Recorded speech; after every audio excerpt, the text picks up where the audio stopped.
Welcome to Wicked Nightmares Horror Stories. These are real events retold as haunting bedtime tales. Let's get into it. It was just after 9 o'clock at night on March 18, 1984, when the quiet neighborhood in Osaka was shattered. Inside the home of Katsuhisa Izaki, president of the multimillion-dollar Izaki Glico Confectionery Company, his family was winding down for the evening. His children were already in their pajamas, his wife preparing for bed. Nothing seemed unusual until the sound of footsteps echoed from the garden. In an instant, the sliding glass door was forced open, and two masked men burst inside. They carried handguns and moved with terrifying precision, as if this wasn't their first time. The intruders didn't waste words. They stormed through the house, tying up Izaki's wife and children with ropes and forcing them onto the floor. Within seconds, the president of one of Japan's most successful candy empires was dragged away into the night. The kidnappers shoved Izaki into a waiting van parked outside. The vehicle peeled away, disappearing into the Osaka night. Inside the house, Izaki's wife managed to wriggle free from her bindings. Despite the shock, she ran to a neighbor's house and called police. When officers arrived, they were stunned. A corporate giant had just been snatched from his own home, and in Japan, where kidnappings of prominent businessmen were almost unheard of, this was unprecedented. By the next morning, a ransom demand arrived. The kidnappers wanted 1 billion yen in cash at the time, nearly $4.2 million US dollars plus 100 kilograms of gold bullion. The message was clear: if Glico wanted their president back, they would pay. Police scrambled. Roadblocks went up. Phone taps were placed. The company itself was paralyzed. Employees were in shock, and the media swarmed the story, painting it as a real-life crime thriller unfolding in the heart of Osaka. For 3 tense days, Izaki remained captive in a dark warehouse on the outskirts of the city. Bound but alive, he was constantly guarded by masked men. Then, in what would become one of the strangest twists in the case, Izaki managed to escape on his own. He broke free from his restraints and, barefoot, ran through the warehouse yard until he found a break in the fence. By sheer luck, he stumbled into a nearby street where he flagged down help. By the time police raided the warehouse, the kidnappers had vanished. You would think that Izaki's escape would have ended the nightmare. The victim was alive, the ransom unpaid, the crime foiled. But in reality, his escape only marked the beginning of one of the darkest and most mysterious crime sprees in Japan's history. Because the people behind this abduction weren't finished. Not even close. After Izaki's daring escape, the criminals made it clear they weren't done. Instead of disappearing into the shadows, they changed tactics. They stopped going after just one man and started going after an entire country. Within days, letters began arriving at news outlets, newspapers, and police stations. They were written in blocky Japanese characters, clipped and typed, cold and methodical. Each was signed the same way: "We are the monster with 21 faces." At first, the letters mocked police. They ridiculed the failed rescue operation, called investigators "fools in blue," and bragged about their ability to outsmart the system. But then the tone darkened. The monster began issuing threats. They would lace Glico's candies and chocolates with cyanide and place them back on supermarket shelves. It was the perfect kind of psychological warfare. No one could be sure what was safe. Grocery stores immediately began pulling Glico products from shelves. Families stopped buying them altogether. Children were warned not to eat candy, something that seemed almost unthinkable in a country where sweets were a symbol of innocence and happiness. The panic was instant. Within weeks, Glico's sales collapsed. The company bled millions of dollars. Factories were forced to shut down. Hundreds of employees lost their jobs. In Japan, where corporate loyalty runs deep, this wasn't just a financial disaster, it was a cultural one. And the monster with 21 faces wasn't finished. They began targeting other companies too. Morinaga, another major confectionery brand, received letters warning that their chocolates and caramels were next. The monster claimed they had already placed poison candies in stores across Japan. The only way to avoid catastrophe, they hinted, was to give in to their demands: money, gold, and public humiliation for the police. Police scrambled to respond. Thousands of officers were deployed to supermarkets to scan shelves for tampered packages. Entire shipments of food were destroyed just to be safe. And yet, in all of this chaos, investigators never found a single poisoned piece of candy. Not one. That was the genius of the monster. They didn't have to poison anything. The threat alone was enough to destroy trust, to bankrupt companies, to keep millions of people living in fear. It was psychological terrorism, and it worked. But the monster wasn't only taunting companies. They seemed obsessed with humiliating the police. In one infamous letter, they mocked investigators for staking out train stations, saying they could see the fools in blue hiding in their box cars. In another, they sent detailed directions to candy factories, proving they knew where the police were watching and how they were failing. The group's words weren't just frightening, they were clever, almost theatrical. They became a kind of twisted entertainment for the public, who followed each letter in the press like the next installment of a horror serial. At one point, a surveillance operation came close to catching a suspect. Investigators spotted a man in a baseball cap and sunglasses near a location where the monster had promised to appear. He had sharp, fox-like eyes, and he carried himself with confidence, even as he realized he was being watched. When officers moved in, he simply slipped away. He became known as the man with the fox eyes, a ghostly figure believed to be one of the leaders. Despite nationwide manhunts, he was never caught. The case dragged on for months, and then years. The letters kept coming. The monster switched from targeting Glico to Morinaga, then to other food companies. Each time, they claimed cyanide-laced packages were on shelves. Each time, supermarkets emptied out their products. Each time, profits plummeted. Japan was trapped in the grip of a faceless gang that never fired a shot, never left a fingerprint, and never needed to prove they were capable of killing. Fear did the work for them. And then, just as suddenly as it had started, the monster stopped. In August 1985, a shocking tragedy struck Japan. A Japan Airlines flight, carrying over 500 people, crashed into a mountain, killing nearly everyone on board. The nation was plunged into mourning. Days later, the monster with 21 faces sent one final letter. "We are tired of this game," it read. "Since the Japanese police are too incompetent, we decided to give them a lesson. We will stop tormenting the food companies. We will not send any more letters. We are demons. But we also have a heart." And with that, they vanished. The letters stopped. The threats ended. The monster with 21 faces simply disappeared, leaving behind one of the strangest unsolved mysteries in modern crime history. To this day, no one knows who they were. Was it a gang of criminals with ties to organized crime? Was it an insider with a personal grudge against Glico? Or was it something stranger, a group that thrived only on the power of fear? Theories abound, but the truth is still out there. The monster with 21 faces was never caught. The man with the fox eyes was never identified. And the people of Japan were left with a chilling reminder: sometimes, the most terrifying weapon isn't poison or a gun. It's the ability to make you believe the danger is already out there, waiting for you on the shelf of your local store. The group didn't stop with Glico.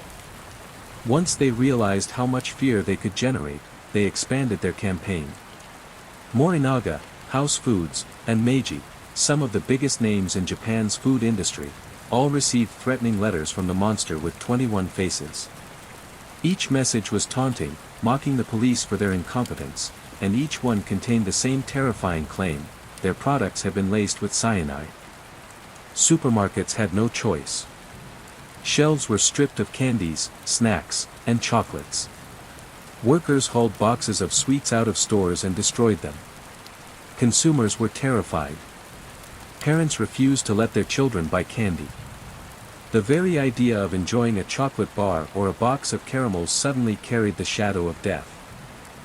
It was a nightmare for the companies. Millions of yen were lost. Entire factories slowed down production or shut down completely. Employees were laid off. And through it all, the monster continued to write, feeding on the chaos. One detail stood out: in some of the letters, the monster described specific surveillance operations that the police were running. That meant someone on the inside had been watching. They knew when and where police were setting up. They even described the types of unmarked vehicles investigators were using. The taunts were cutting, humiliating the police in the eyes of the public. But the most disturbing development came when cameras finally captured a figure who might have been one of them. In June 1984, a surveillance camera at a supermarket in Kyoto caught an image of a man placing one of the letters. He was described as tall, with sharp, almost predatory eyes, a strong jawline, and a self-assured demeanor. When police tried to follow him later during a different operation, he outmaneuvered them and slipped away. He became known across the country as the Fox-Eyed Man. The media pounced on the image. Newspapers splashed grainy photos and artist sketches of him on their front pages. Television stations described him as cunning, dangerous, and intelligent. He quickly became the most infamous unidentified man in Japan. To the public, he wasn't just a suspect. He was the face of the monster with 21 faces. The police threw everything they had at the case. They staked out supermarkets and distribution centers. They deployed undercover officers to ride along in delivery trucks. They analyzed every letter, searching for fingerprints, fibers, or DNA. Nothing. The group seemed to be everywhere and nowhere all at once. Then came a chilling discovery. In one supermarket, investigators found boxes of Morinaga candies that had actually been poisoned. Inside were small amounts of sodium cyanide, hidden in the wrappers. Thankfully, the packages had been caught before reaching customers. But this was the proof the police had feared. The monster wasn't just bluffing. They were capable of carrying out their threats. For the first time, the stakes felt even higher. This wasn't just corporate sabotage. It was an act of domestic terrorism. Still, the Fox-Eyed Man remained untouchable. He was cited multiple times during the investigation. Once, he was spotted near a ransom drop where police had been instructed to leave money. He sat calmly in a car, watching the scene unfold. When officers moved in to follow him, he simply drove away and vanished into traffic. On another occasion, investigators tried to tail him at a train station. He walked straight through a crowded platform, then slipped into the shadows and disappeared. Each time, it felt like he was a step ahead, mocking the entire force with his cool, unshaken confidence. Years later, investigators admitted that this suspect may have been their best chance to unmask the monster with 21 faces. But they never caught him. He faded into legend, a ghost with piercing eyes who seemed to thrive on humiliation. Meanwhile, the monster kept writing. Their letters became almost theatrical. They played games with the police, pretending to reveal their next moves, then changing their plans at the last second. They bragged about tricking officers and humiliating entire companies. And always, the public followed every word in the headlines, torn between fear and morbid fascination. By now, the case was spiraling into a national obsession. The police were desperate, food companies were bleeding money, and the Fox-Eyed Man had become a boogeyman that haunted Japan's collective imagination. The group had turned the simple act of buying candy into a life-or-death gamble. But just when the public believed the nightmare couldn't get any worse, the case took an even darker turn. Despite the massive manhunts, despite the thousands of officers reassigned, despite the endless stakeouts in supermarkets and train stations, the police were constantly outmaneuvered. No matter what strategy they tried, the monster with 21 faces seemed to be watching, predicting, and then slipping away before the trap could close. Delivery trucks were shadowed. Surveillance teams hid in unmarked vans. Rewards were announced to entice informants. Trains were boarded and searched from end to end. But every time, the group stayed one step ahead, almost as if they enjoyed letting investigators know they were being toyed with. The humiliation cut deep. Japan's National Police Agency, usually respected and feared, was now the punchline of every newspaper headline. And the monster with 21 faces knew it. They wanted the world to see them as untouchable. Then came one of the most devastating blows of all. In 1985, after years of failure and public ridicule, Shiga Prefecture Police Superintendent Shoji Yamamoto decided to take personal responsibility for not capturing the group. The case had become a stain on Japanese law enforcement. Yamamoto left behind a note, apologizing to the people of Japan for his failure. Then, in front of his home, he doused himself with kerosene and set himself on fire. His death shocked the country. And the monster wasted no time exploiting it. Days later, another letter arrived. But this one was different. Instead of threats, it was almost smug, as if the group had finally tired of their own game. They wrote that they were officially ending their campaign. The letter declared, "We will now retire." Just like that, after more than a year of torment, they walked away. No more taunting notes. No more threats to lace food with poison. No more sightings of the fox-eyed man slipping past police. The monster with 21 faces vanished into the background of history. And that ending left Japan stunned. Because the group had humiliated law enforcement, caused millions of dollars in losses, and terrified an entire country, and they had gotten away with it. Not a single member was ever arrested. Not one identity was ever confirmed. The fox-eyed man, who had been caught on camera and seen in person by investigators, was never located again. The code names, the letters, the threats, all disappeared overnight. It was as if they had evaporated. To this day, the Glico Morinaga case remains one of the most infamous unsolved mysteries in Japanese history. Some believe it was the work of a sophisticated organized crime group, perhaps the Yakuza, targeting corporations for ransom. Others think it was a rogue group of ex-cops or intelligence operatives, which would explain how they always seemed one step ahead of police surveillance. But the most chilling theory is that the monster with 21 faces was never a large organization at all, but rather a small, tight-knit group of only a few individuals who were simply smarter, faster, and more careful than anyone chasing them. Whoever they were, their exit was as mysterious as their arrival. The case officially closed with no arrests, no convictions, and no answers. The letters, written in precise and mocking language, stopped. The public eventually moved on. But the families of those who lost their jobs, the companies that nearly collapsed, and the police who spent years chasing shadows never forgot. And perhaps the cruelest twist of all is this: the group ended their reign of terror on their own terms. Not because of police pressure. Not because they were cornered. But because they chose to. They walked away, untouchable, leaving behind only fear, humiliation, and an unsolved mystery that still hangs over Japan like a shadow. The story of the Glico Morinaga case is not just about candy, ransom, or taunting letters. It is about fear. For more than a year, ordinary Japanese families were terrified of something as simple as buying a box of chocolates. Parents checked every wrapper, every package, wondering if it might be the one laced with cyanide. Companies worth billions nearly collapsed overnight. And the police, the one institution meant to protect the public, were reduced to pawns in someone else's game. The monster with 21 faces never killed anyone directly. No poisoned food was ever confirmed.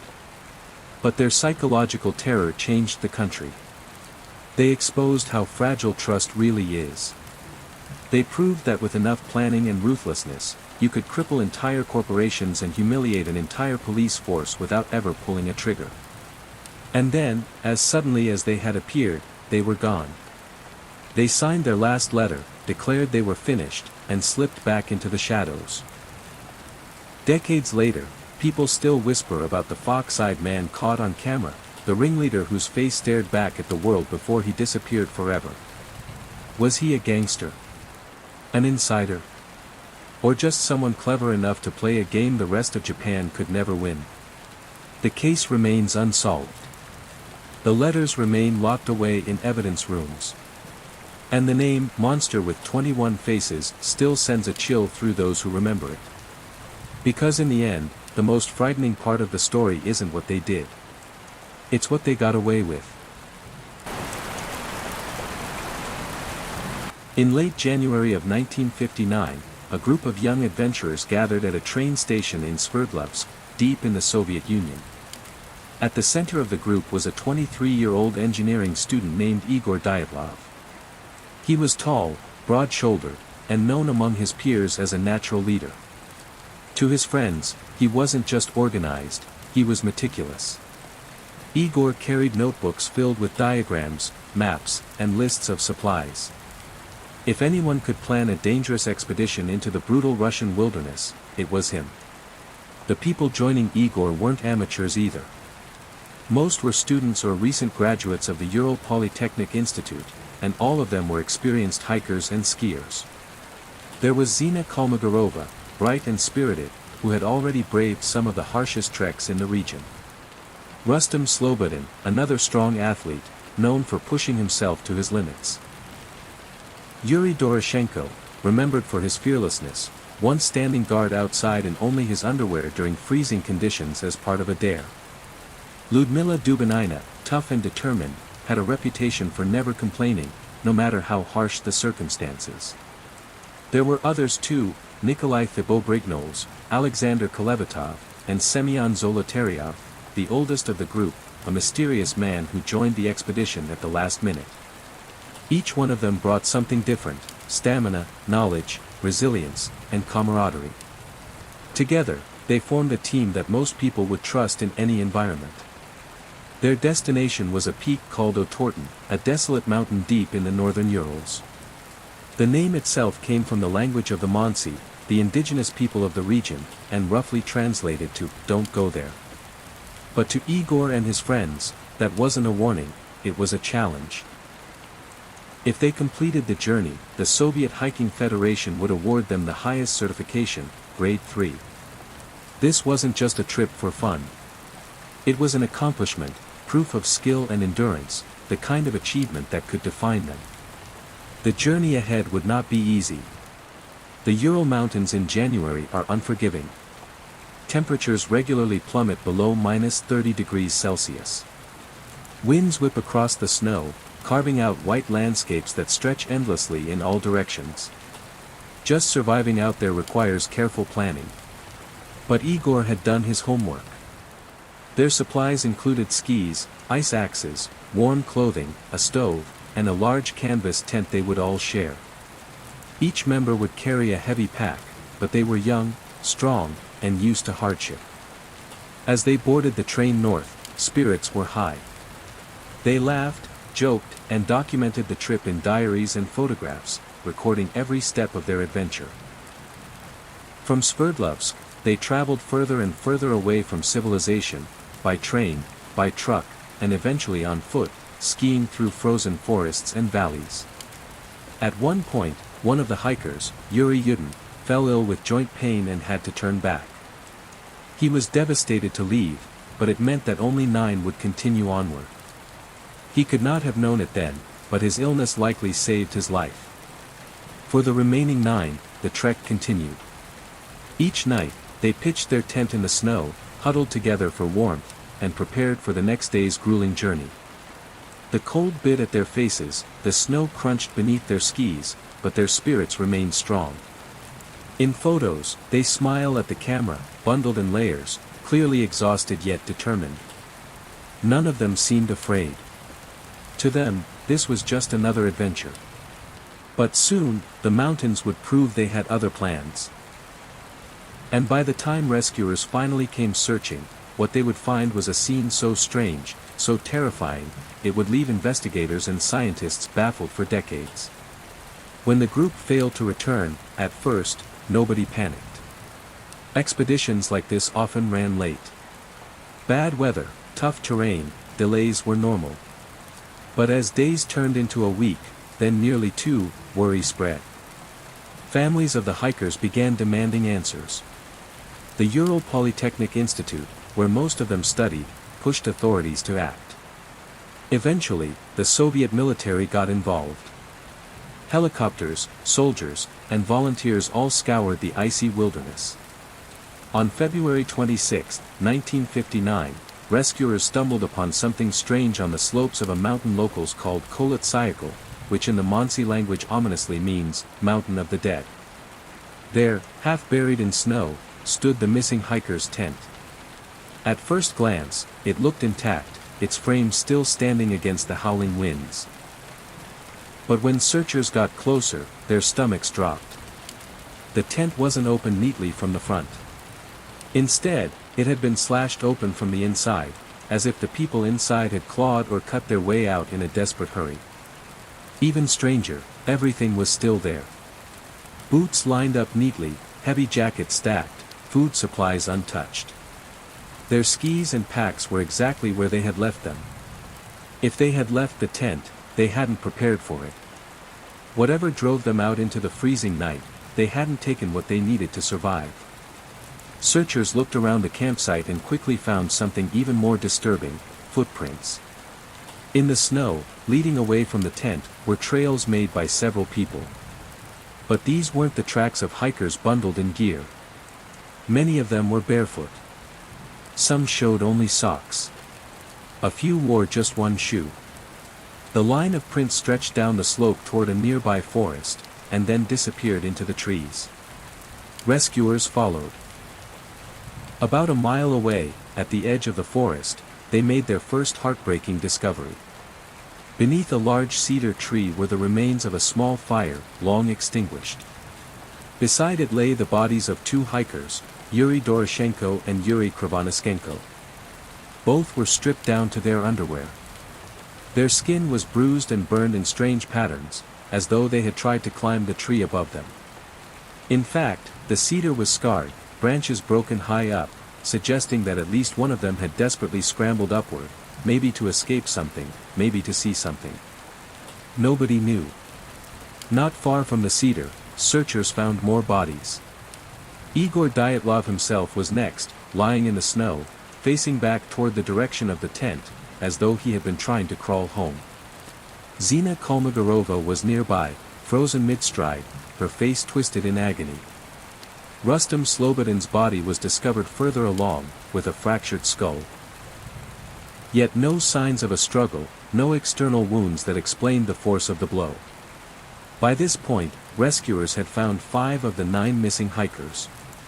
But the story was far from over. For 2 more months, the remaining 4 lay hidden under deep snow. When the thaw came in May, search teams uncovered them in a ravine deeper in the forest. What they found would ignite one of the most haunting mysteries in history. Ludmila Dubinina was missing her eyes.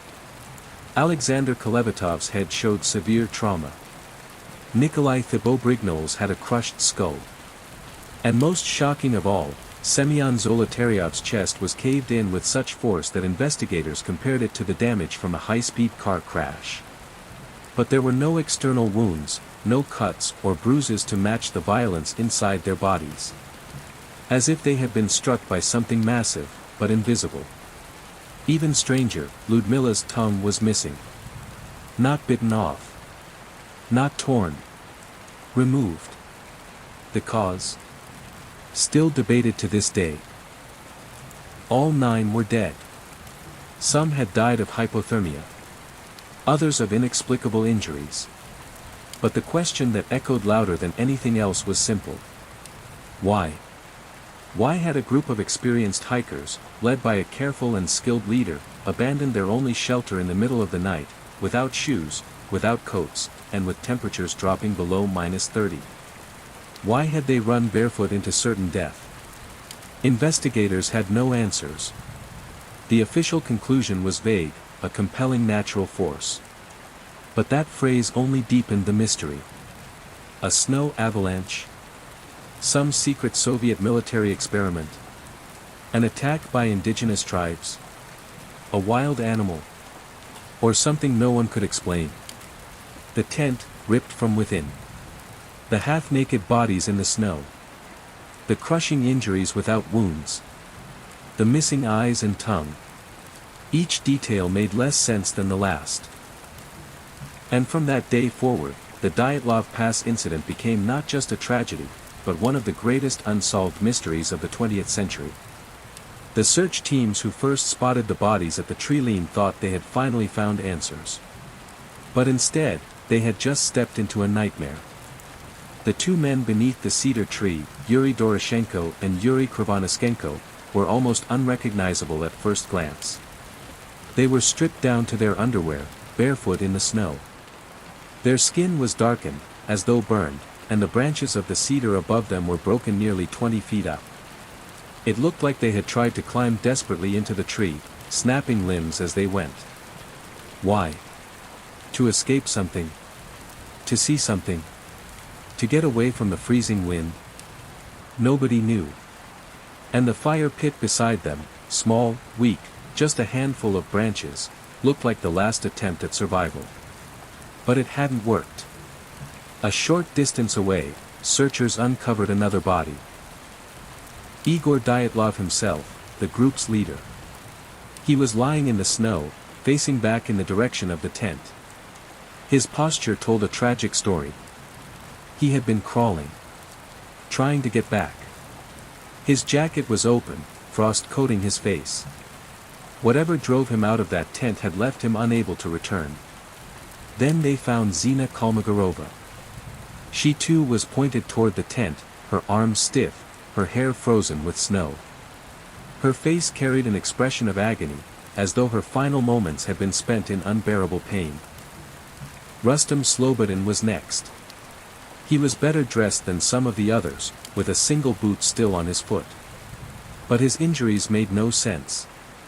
His skull was fractured, not from falling down a slope, but from something blunt, like he had been struck.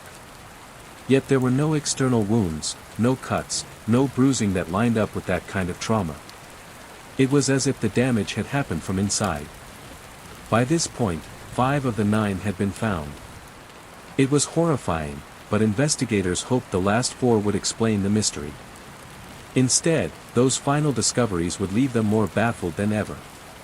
2 months later, when the spring thaw began to melt the snow, rescuers searching a ravine made a grim find. The last 4 hikers were buried under several feet of snow. At first, it looked like another tragic case of hypothermia. But when the bodies were examined, the story changed. One of them, Nikolai Thibault-Brignoles, had a massive skull fracture.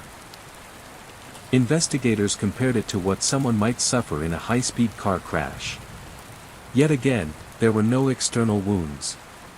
Nothing on his scalp or face that matched the brutal force beneath. Semyon Zolotaryov, the oldest of the group, had broken ribs so severe that his chest had caved in.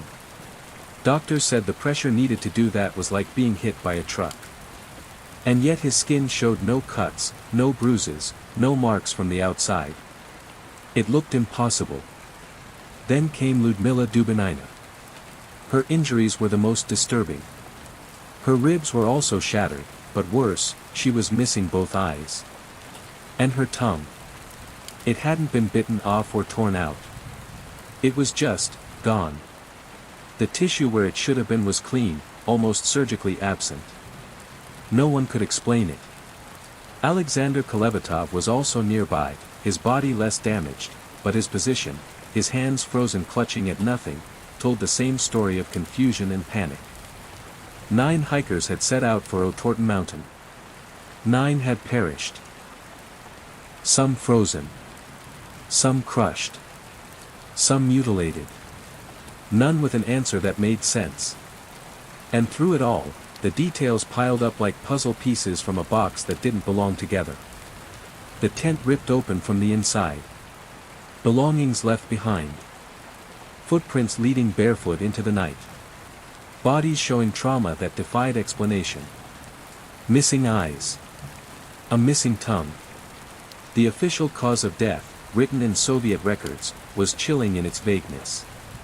It read, "The hikers died from the action of a compelling natural force." That phrase has haunted researchers, investigators, and conspiracy theorists for decades. Because what kind of natural force makes experienced hikers slice open their own tent in the middle of a deadly winter night, run half-naked into sub-zero conditions, and then suffer injuries more fitting of a car accident than a mountain expedition? That's the question no one has ever been able to answer. When investigators finally closed the initial case file, they wrote something chillingly vague: the hikers had died from an unknown compelling force.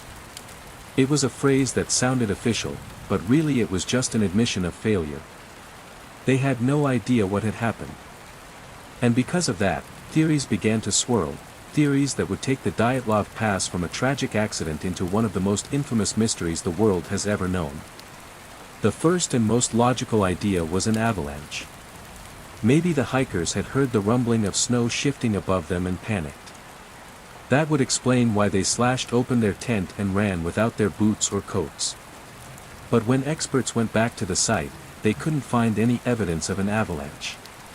The slope wasn't steep enough, there were no signs of large amounts of snow crashing down, and the tent itself was still partially standing. If an avalanche had swept through, it should have been destroyed. Plus, some of the bodies were found in places where an avalanche could never have carried them. If not an avalanche, then maybe it was something secret. This was the Soviet Union during the height of the Cold War. Rumors began circulating about military testing in the Ural Mountains. People whispered about parachute mines, weapons that detonated in midair with enormous concussive force.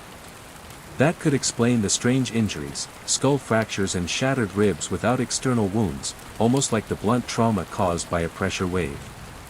It might even explain why some of the bodies had traces of radiation on their clothes, a detail noted in the reports.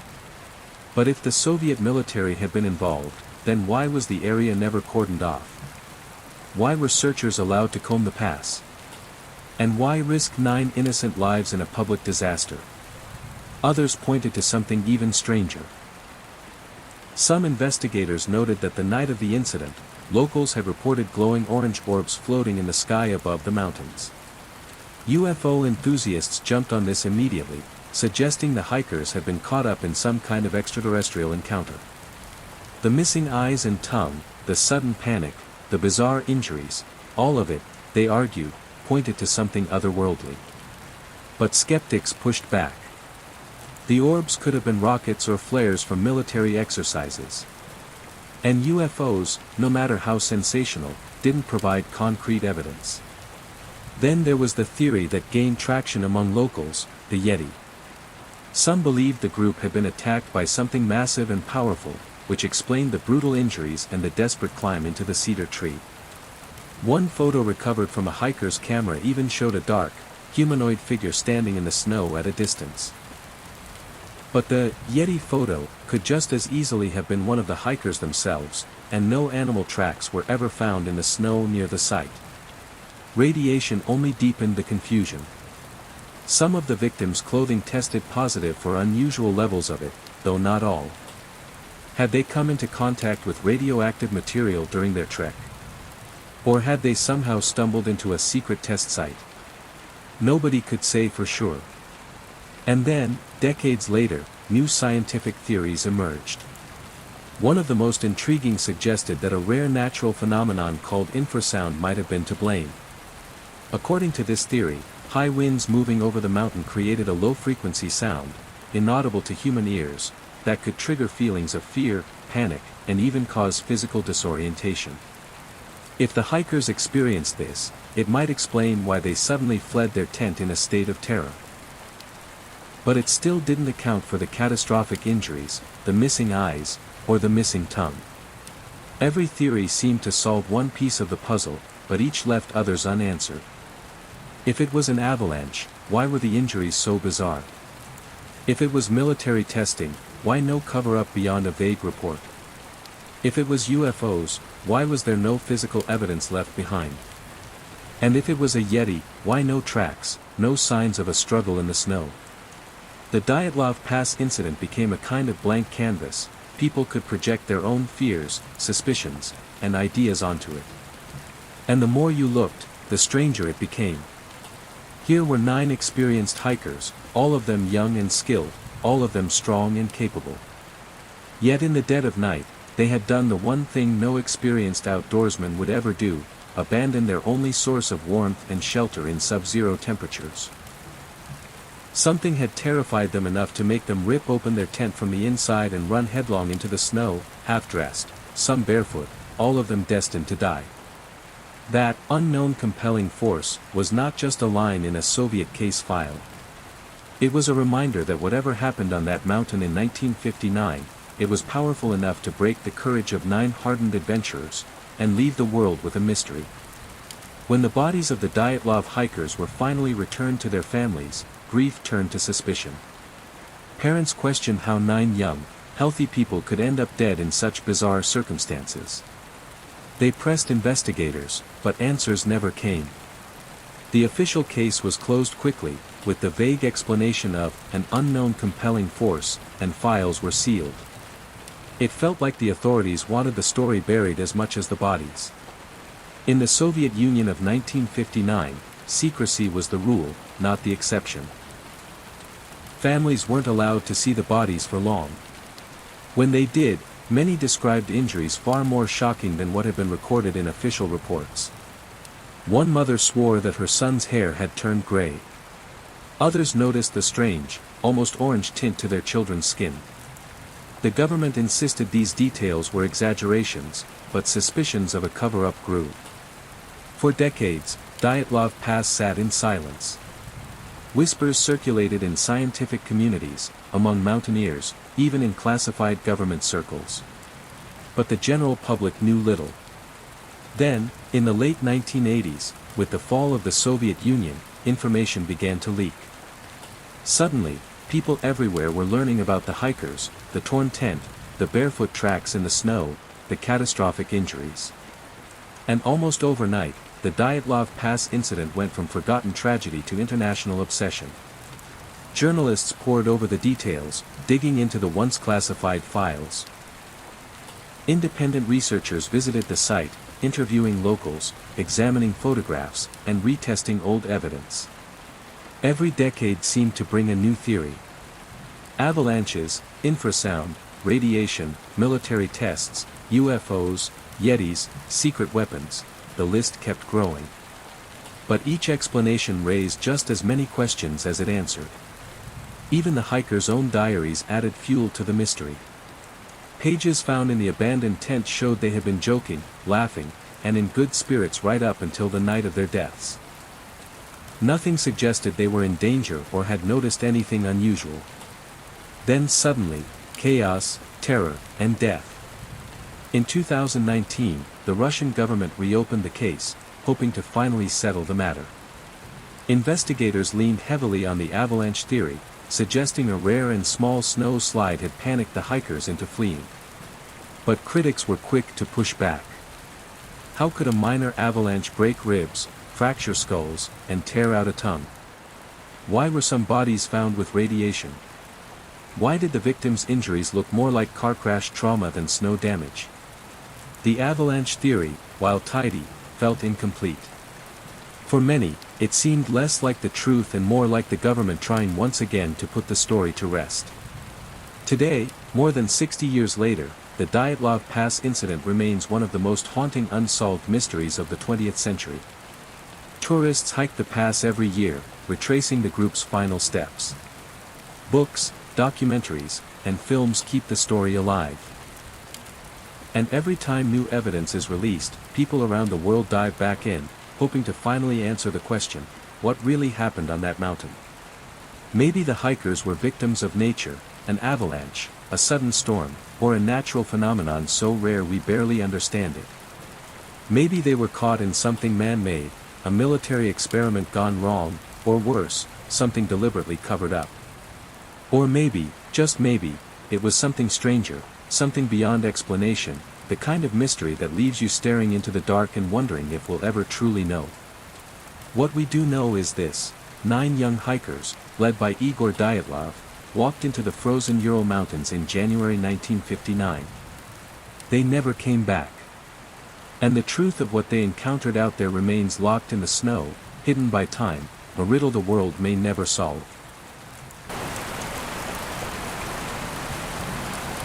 In the early hours of a November morning in 1995, a hotel maid at the Oslo Plaza, one of Norway's tallest and most prestigious hotels, entered a guest room and froze. The room was immaculate, almost unnaturally so, but in the corner lay a woman, her body slumped against the carpet. She was in her mid-30s, partially clothed, with her hair tangled across her face. The scene was strange, unsettling, almost staged. No signs of forced entry, no immediate evidence of struggle, and no identification on her person. Staff immediately alerted police, and within minutes, the entire floor was locked down. Guests whispered nervously as investigators poured in, cameras flashing, taking notes, and measuring every inch of the room. The woman's purse was empty, and her wallet, watch, and any personal effects were gone. Investigators found nothing that could point to her identity.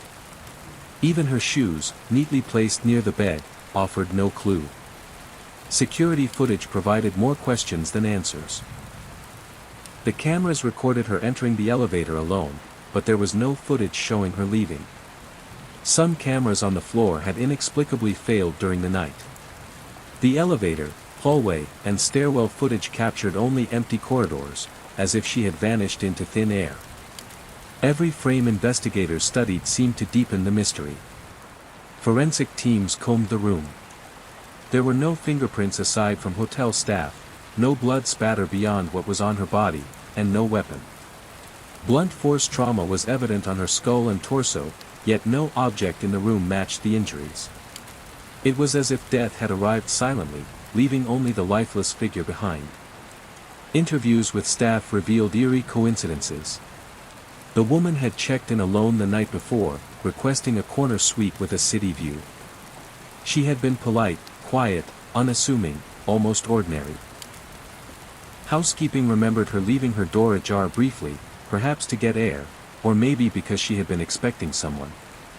But no one reported seeing another person enter her room. Guests on nearby floors recalled hearing faint noises in the night. A muffled thud, the sound of movement, a soft groan that quickly stopped. Yet when they looked, nothing seemed out of place. Doors were locked, hallways empty, and the hotel's reputation for safety remained intact on the surface. But underneath, the tension grew. Staff felt it, guests felt it, and investigators felt it. An invisible hand had touched that room, left no trace, and vanished. The investigation expanded rapidly. Police cross-checked missing person reports across Norway and even neighboring countries. Local shelters, hospitals, and border checkpoints were notified. Every lead ended in a dead end. No one could identify her, and no relatives came forward. Every photo released to the press was met with silence. The woman was effectively erased from existence, a ghost walking into the city and then never leaving. Weeks turned into months. Investigators studied her injuries meticulously. They concluded the trauma could not have been caused by a simple fall. The marks on her head and body suggested someone or something had struck her with precision and control, yet the absence of a weapon remained baffling. Theories circulated: accidental fall, sudden illness, even a rare psychological or neurological episode. But nothing matched the totality of the evidence. The hotel itself became a locus of fear. Guests canceled reservations, claiming unease about staying in the building where the tragedy occurred. Staff reported unusual occurrences, doors opening and closing by themselves, the sound of footsteps in empty hallways, and lights flickering in rooms that had long been vacated. While some dismissed these as stress-induced hallucinations, others swore the hotel had been subtly changed by the presence of death. International interest soon followed. Journalists published detailed accounts, drawing attention to the impossibility of the crime. How could a woman die violently, alone in a secure hotel, without leaving clues? Scholars of criminology and forensic science debated her case endlessly, offering conflicting hypotheses. Some suggested she had been targeted by a calculated killer. Others believed she had stumbled into something far beyond the scope of ordinary crime, a criminal network, espionage, or perhaps someone with connections to powerful figures in Oslo. Even decades later, the case has never been solved. The Oslo Plaza woman remains unidentified. Her death has no confirmed suspect. Her story continues to circulate in textbooks, documentaries, and forums for unexplained mysteries. And for anyone who walks the hallways of the Oslo Plaza today, the tale of the woman who appeared, died, and vanished into anonymity serves as a chilling reminder. Sometimes, the scariest crimes are the ones that leave no answers, only questions. Some investigators still return to the case files, reviewing security footage frame by frame, hoping that a tiny, overlooked detail might provide a breakthrough. Yet every lead remains as cold as the morning she was found. And in the collective memory of Oslo, her death has become a silent warning, that even in places designed for comfort and safety, darkness can enter unnoticed, strike swiftly, and disappear without a trace. Norwegian police moved quickly. Forensic teams arrived within hours, setting up a perimeter around the room. Every inch of the carpet, furniture, and walls was examined. Detectives photographed the scene, catalogued the items in the room, and dusted for fingerprints. The woman's purse was opened carefully. Inside were only a few coins, a small pair of earrings, and a set of hotel key cards.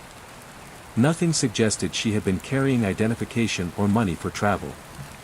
No notes, no letters, nothing that could reveal who she was or why she was there. Investigators interviewed hotel staff one by one.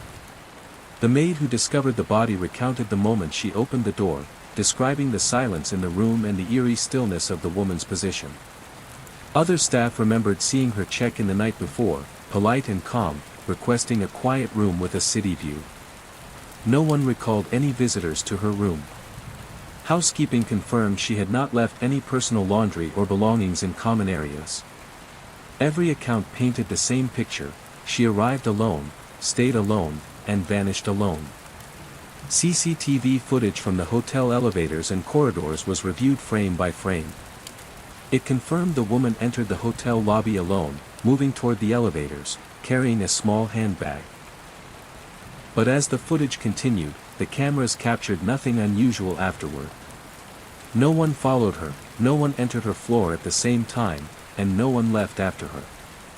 Investigators began to wonder if the woman had simply disappeared from the footage due to camera blind spots, but after extensive testing, there was no evidence of tampering. The most ordinary explanation seemed impossible. Outside the hotel, Oslo's streets were checked. Nearby taxi companies, bus stations, and train terminals were contacted. Every avenue the woman might have taken to arrive or leave the hotel was examined. Staff from nearby cafes and restaurants were interviewed, yet no one recalled seeing her outside. Local newspapers published her description, hoping someone might recognize her, but days passed with no new leads. It was as if she had materialized inside the hotel and then vanished from existence. The forensic team analyzed her body in detail. The injuries were consistent with blunt force trauma, but no object in the hotel room could have caused them.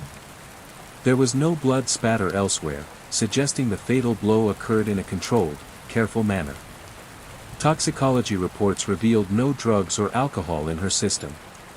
She had not struggled against an attacker in the room, yet the positioning of her body suggested a sudden collapse. Medical experts debated whether she could have been poisoned by a rare chemical undetectable at the time, but no such substance was found.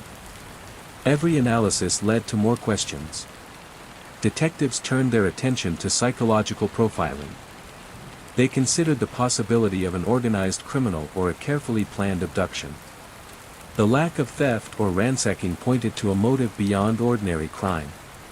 Some theorized she had been targeted deliberately, perhaps mistaken for someone else, or involved in something secretive, maybe espionage or blackmail. Every hypothesis required accepting a level of planning and precision that chilled the investigators. Months passed. Leads dried up. The woman's identity remained unknown. Investigators revisited the hotel, re-examined old footage, and spoke again with anyone who might have crossed paths with her. Yet every thread led back to the same impossible truth. She had checked in alone, been found dead in her room, and left no trace outside the hotel. The case was unusual even by criminal investigation standards. Journalists quickly picked up the story. Articles described a woman who disappeared into a towering hotel and died mysteriously in a room that offered no clues. The public was fascinated and terrified. Speculation ran wild. Some claimed she was a victim of a secret society. Others suggested a fugitive life gone wrong. Some warned of supernatural involvement, pointing to the impossible footage and her lack of identification.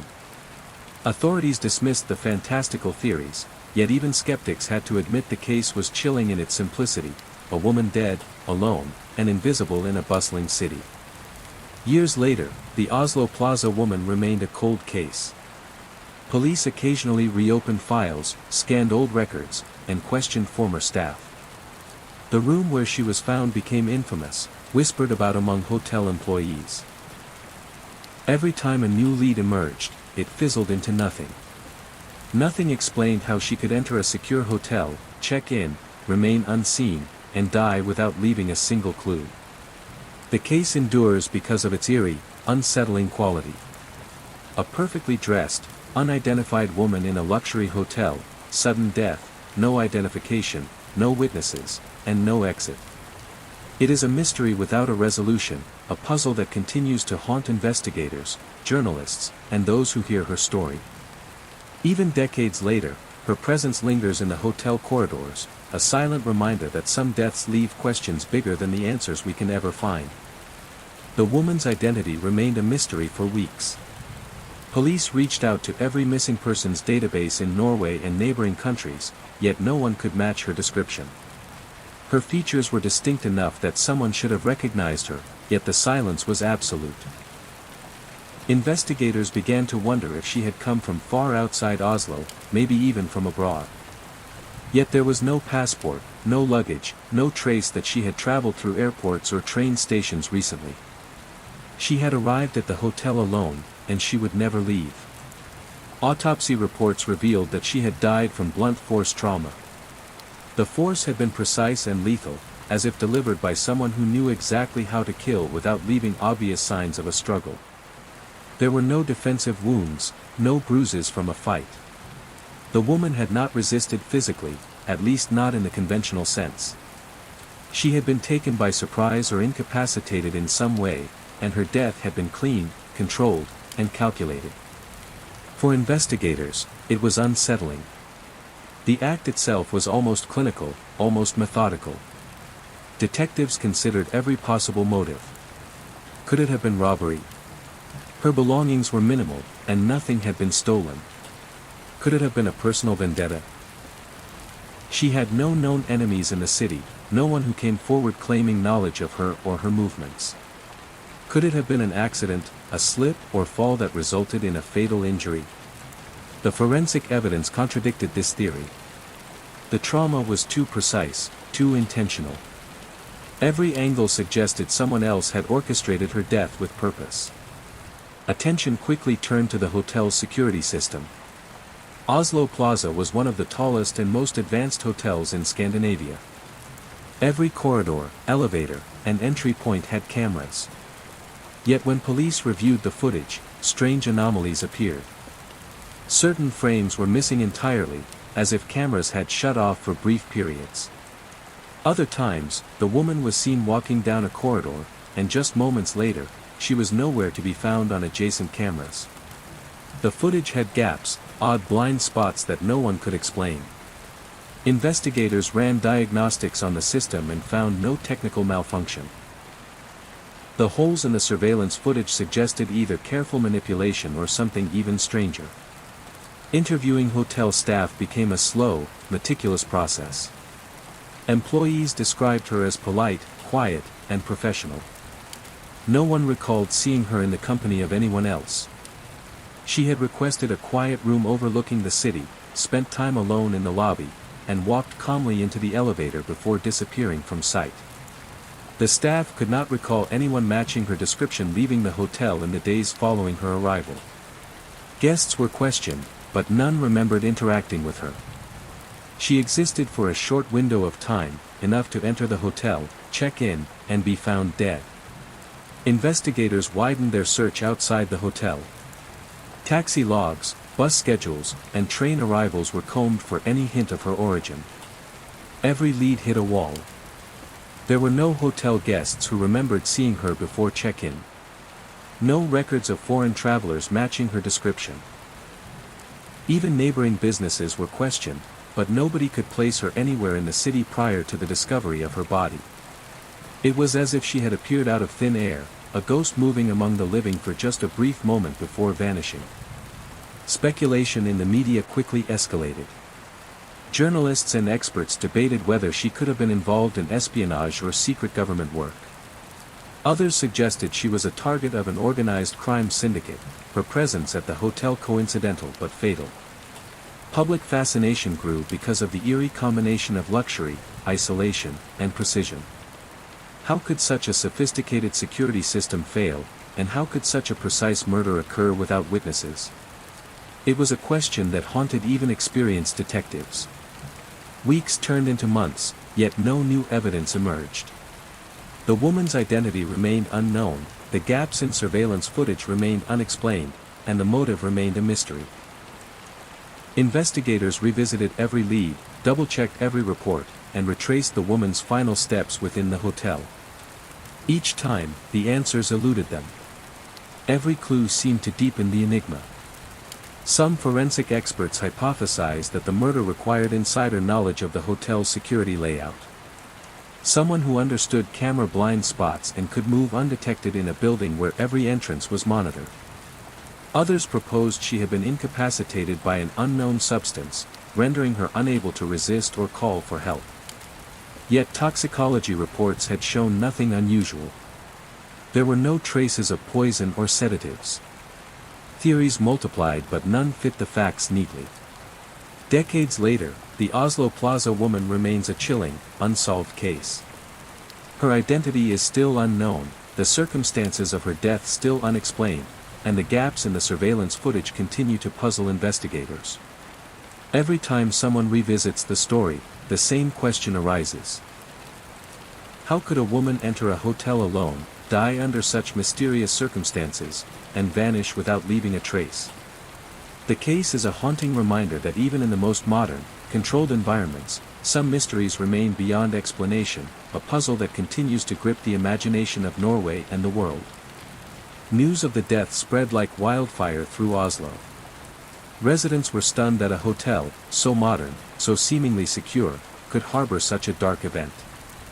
The Oslo Plaza had always been a place associated with luxury, safety, and prominence. Tourists checked in expecting quiet elegance, businesspeople arrived to conduct important meetings, and locals often visited the lobby for coffee or cocktails. The idea that violence could erupt inside, and remain hidden, was almost unimaginable. Yet there it was, a woman had died, her body found in a room on one of the upper floors, and no one seemed to know exactly how or why. Speculation filled the city. People whispered about strangers who might be staying in the hotel, about guests with secrets, about employees who may have seen more than they admitted. Some suggested she had been targeted deliberately, chosen for reasons no one could understand.